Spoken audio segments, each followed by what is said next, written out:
Welcome back, Focus Learners. Today we're diving into another explainer where we take massive, complex ideas and distill them into clear, actionable insights. And wow, we are tackling a real game changer today, AI security. Specifically, we're going to demystify the fundamental differences between classical software and large language models, or LLMs.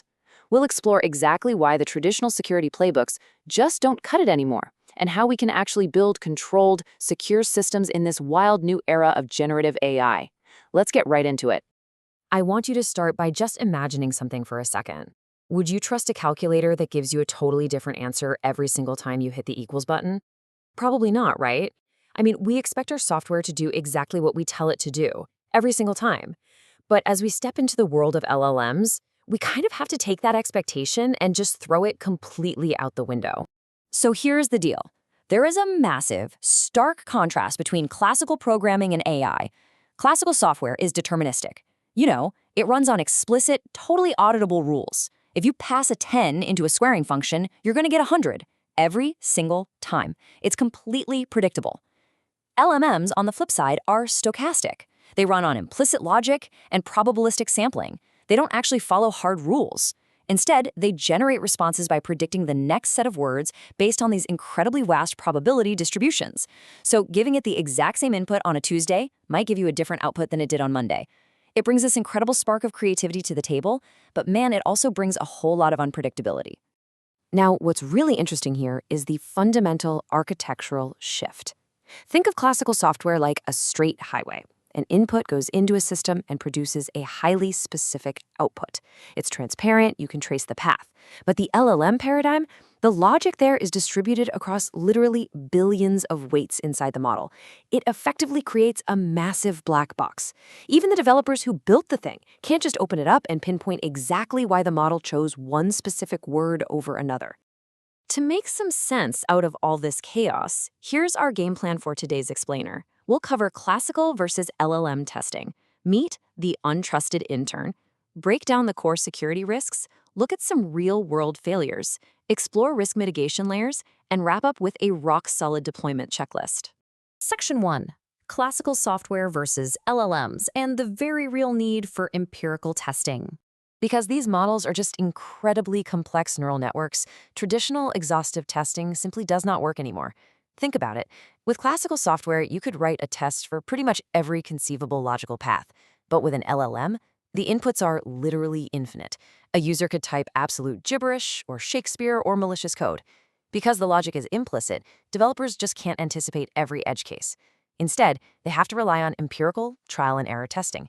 They deploy the models into the real world, see what happens with real public inputs, and continuously monitor and tweak things. It's an endless, ongoing cycle of refinement.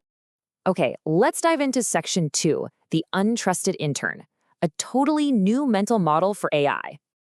To truly grasp AI security, we first have to strip away the magic. People love to humanize AI, and a great way to think about LLMs is as an untrusted, incredibly powerful intern.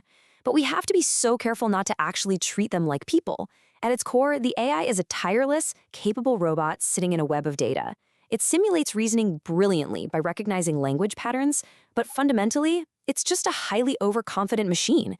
It doesn't actually know anything, and it definitely doesn't know when it's making a mistake.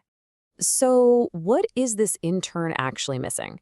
Well, quite a bit. It completely lacks innate ethics, it has zero common sense, and it cannot self-regulate its own biases. But the absolute biggest red flag from a security standpoint, it lacks adversarial robustness. Look, humans naturally develop a sense of caution. If a random stranger texts you asking for your bank password, your common sense kicks in immediately. An LLM, it has zero radar for that. It literally cannot discern malicious intent. If a bad actor asks for sensitive data and phrases it convincingly enough, the model will just say, sure, here you go.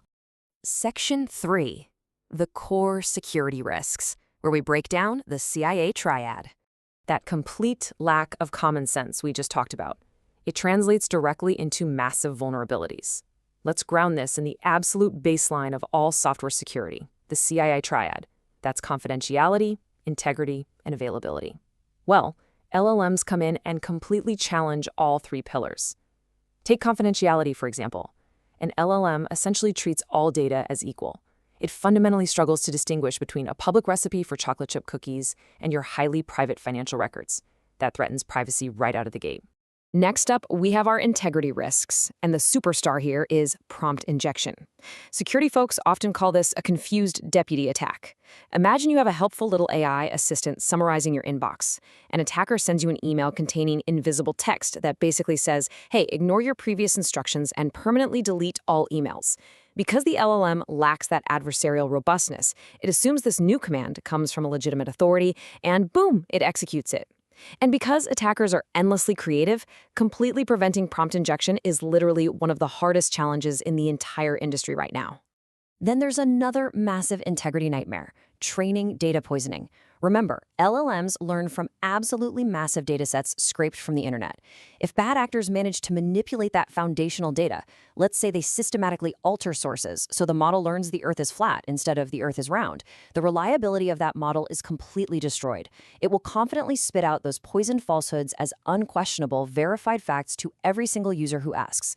Finally, we run into the risk of excessive agency. This happens when we give an unpredictable AI way too much autonomy and unrestricted access to back-end system tools. Handing an LLM the keys to read, write, and execute commands across your databases without strict human-in-the-loop checks, that is like building a massive skyscraper on toothpicks. It is highly unstable, and literally one misunderstood prompt could bring your entire system crashing down. Section 4. Real-world AI failures. This is what happens when the intern actually goes rogue. To see why this matters, we really don't have to look at hypothetical scenarios. In 2023, a well-meaning Samsung employee fed some confidential source code into an LLM to help debug it. They didn't realize the model would retain it for training. That code leaked, and Samsung had to temporarily ban the tools entirely. That same year, the infamous Mata versus Avianca case happened. Over-reliant lawyers actually submitted a brief to a judge filled with hallucinated, totally fake legal precedents generated by ChatGPT. They trusted it without verifying. And in 2024, a major search LLM dangerously suggested a user mix non-toxic glue into their pizza sauce to keep the cheese from sliding off. It completely misunderstood a joke from an old forum post. While pizza glue sounds kind of hilarious, imagine that exact same confident, completely wrong logic applied to your medical records. Yikes. Let's move to Section 5 and see how this builds into solutions, layers of risk mitigation, or boxing in the LLM. Okay, we cannot change the chaotic, stochastic nature of the LLM itself, but we absolutely can change the architecture around it. We do this by building robust protective layers around that black box. First, at the model level, we use really strict system prompts to shape its behavior, forcing it to acknowledge uncertainty, alongside fine-tuning the data for specific, safer tasks. Then, at the system level, we scrub the inputs to strip out personal data before it even reaches the model, and we audit everything. Finally, at the application level, we lock down user authentication and design strict interfaces that physically constrain what can actually be asked in the first place. And this concept brilliantly illustrates how we can separate responsibilities in practice, like Simon Willison's 2023 dual LLM architecture. Think of it like a secure facility. You have a privileged LLM operating in the secure zone. It only handles clean, trusted inputs and has the actual authority to execute tools. But acting as a buffer for raw, untrusted data from the outside world is a quarantined LLM. This model is completely isolated in a sandbox. It might read a sketchy document and summarize it, but it has zero access to your systems. So if a malicious prompt injection is hiding in that document, the quarantined LLM might fall for it, but it's physically trapped. The threat is contained. Section 6. The deployment checklist. The ultimate go or no-go gate. Before any team pushes a generative AI solution live, the absolutely must pass through this strict 5-question go-no-go gate. You have to ask yourselves, what sensitive data could potentially be exfiltrated by this setup? What actions can actually be executed via our connected tools? Where in this pipeline are we over-trusting the AI without a human double-checking it? What are we explicitly logging so our security teams can hunt down attacks later? And finally, if this whole thing crashes, does it fail safely and securely closed? Guys, these are not just suggestions, they are hard boundaries. If you can't confidently answer how your system isolates a prompt injection, you simply have to pause your launch. So, the absolutely crucial takeaway here is this.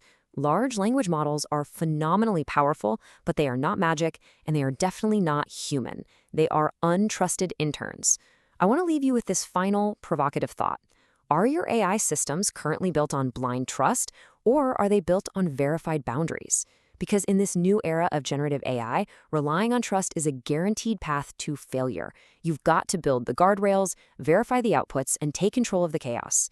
Thank you so much for joining me for this explainer, and I will catch you in the next one.